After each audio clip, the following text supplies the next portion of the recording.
alive. Oh, it's alive. It's alive. It's alive. It's alive.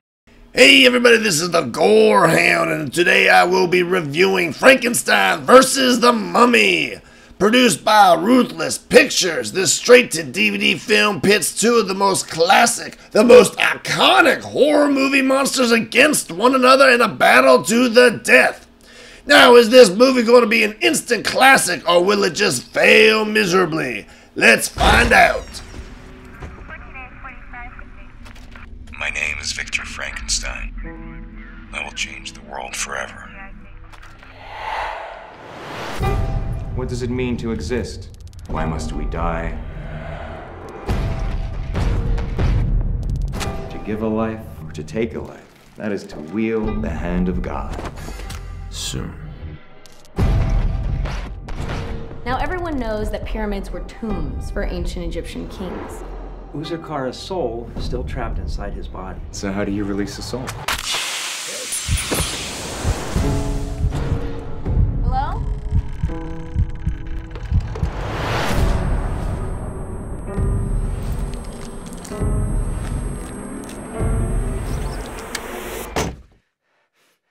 Live! It's alive!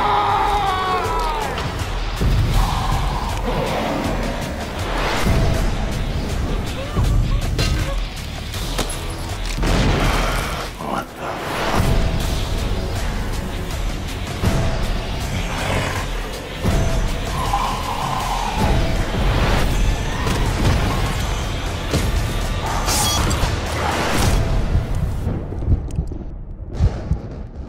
Now, you would think that a movie titled Frankenstein vs. the Mummy would be about Frankenstein's monster fighting an undead Egyptian pharaoh, but you couldn't be any more wrong.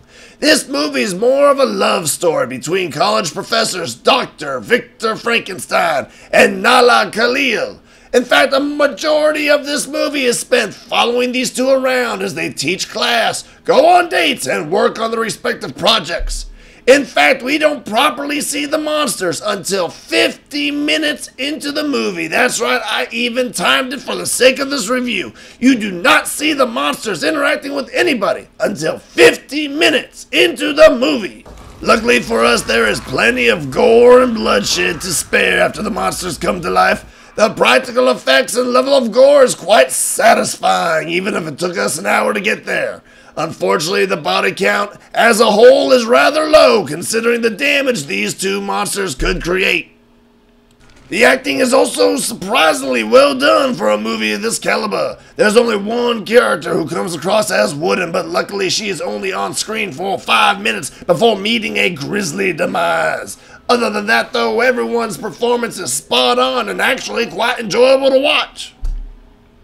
However, for those of you seeking a monster brawl, this movie is not for you. As I said, the monsters appear well over halfway into the film, and they actually don't meet each other until the very final scene of the movie. And this fight is something that only lasts for 5 minutes. You heard me right. For a movie titled Frankenstein versus the Mummy, there's very little verses to go around.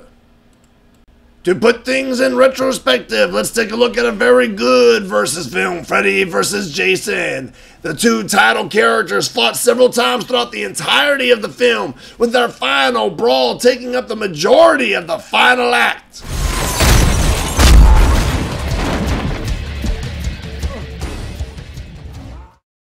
Oh yeah, baby, now you see, that is how you do it.